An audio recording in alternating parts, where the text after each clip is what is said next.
Welcome to another episode of China Update, where I provide you guys with the most up-to-date political, economic and geostrategic analysis on the world's number 2 economy. My name is Tony. Let's jump in. Okay, happy Tuesday everybody. A little piece of housekeeping at the beginning of the episode. Unfortunately, it does appear that many regular viewers have been unsubscribed from the channel without being notified. If you think that you should be subscribed, it may be worth checking.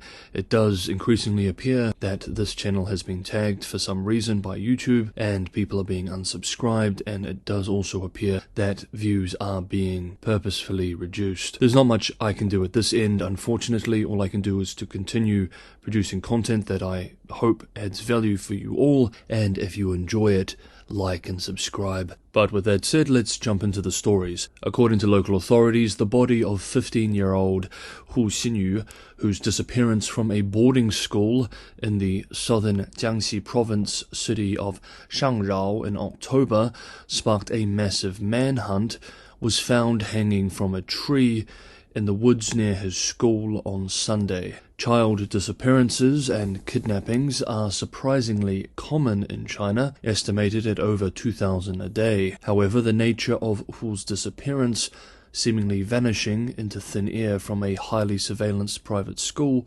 captured national attention at the time. I actually visited the city at the time too.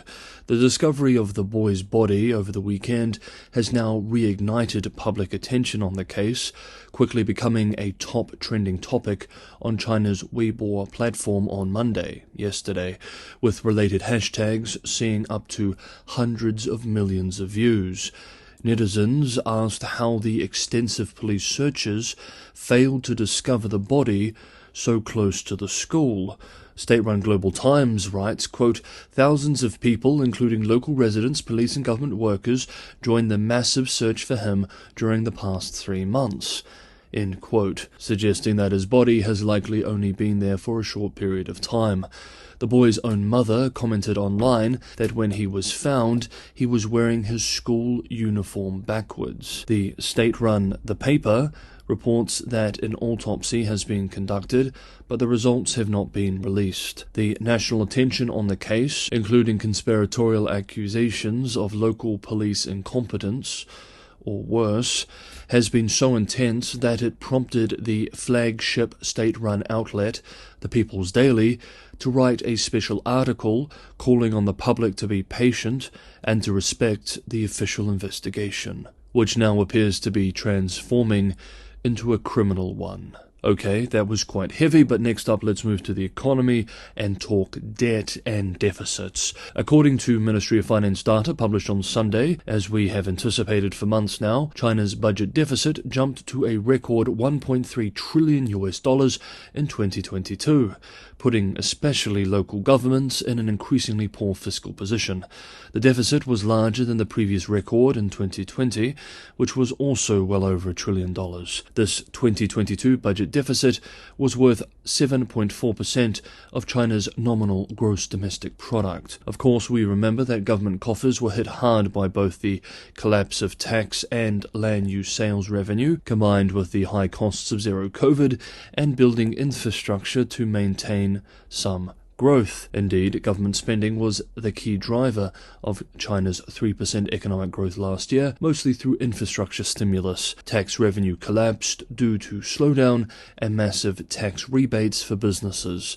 Some cities' fiscal conditions were hit especially hard. The deficit for the Shanghai municipal government, for example, which saw a 2-month lockdown last year, was over 170% larger than 2021. Meanwhile, higher deficits mean more debt. According to the same Ministry of Finance data, in 2022, China issued over 4.7 trillion yuan of new local government bonds, the highest level on record.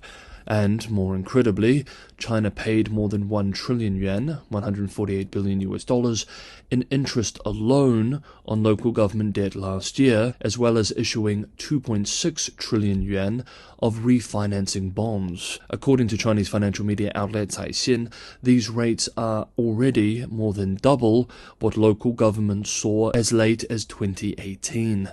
and more local government debt is on the way. 18 Chinese provinces and municipalities unveiled plans in the last week to sell more than 1 trillion yuan of local government bonds during the first quarter of this year alone. Analysts at TF Securities Co. write in a report this week that most provincial-level regions have set GDP growth targets between around 5% and 6.5% this year. Since China's budgetary changes implemented in 2015, local governments have seen bond quotas skyrocket from 700 billion yuan at the time to more than 4 trillion yuan a year now. These fiscal pressures are concerning and certainly unsustainable, though in wealthier regions they remain manageable.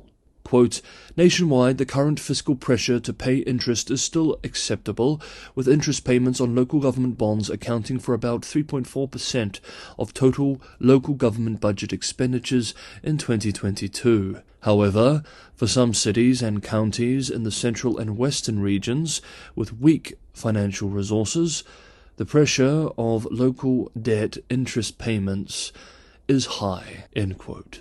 Hey guys, if you enjoyed the episode, don't forget to hit the like button, and as always, anyone who can go that extra mile and help me keep the channel sustainable, Patreon and Buy Me a Coffee links are in the description below. Thank you so much everybody for the ongoing support. And finally, for today's episode, China's first wave, and it does appear, both through official statements as well as anecdotal evidence, that much of China has now passed the worst stages of this first COVID wave since reopening. Though, of course, because much of this is based on official statements, it is difficult to know for certain what the situation is like. And of course, state media continues to decry, quote, Western media smears, end quote, which question official pronouncements on the COVID situation. For example, we have this from state-run Global Times today. Quote, as Washington has long regarded China as a top adversary, some of its media outlets, as well as the media of US Western allies, have to coordinate with their government's political warfare against China in a bid to create momentum in public opinion and impair China's international image, notably in the field of handling the epidemic, end quote. Fu Wei, an official at the Department of Primary Health of the National Health Commission, said this week that the number of people visiting clinics, hospitals and other institutions seeking treatment for COVID-like symptoms is now quite low. The number of people visiting fever clinics in late January, Fu says, are now about 40% lower than the number before Chinese New Year, and, quote, a 94% decrease compared with the peak daily figure on December 23rd.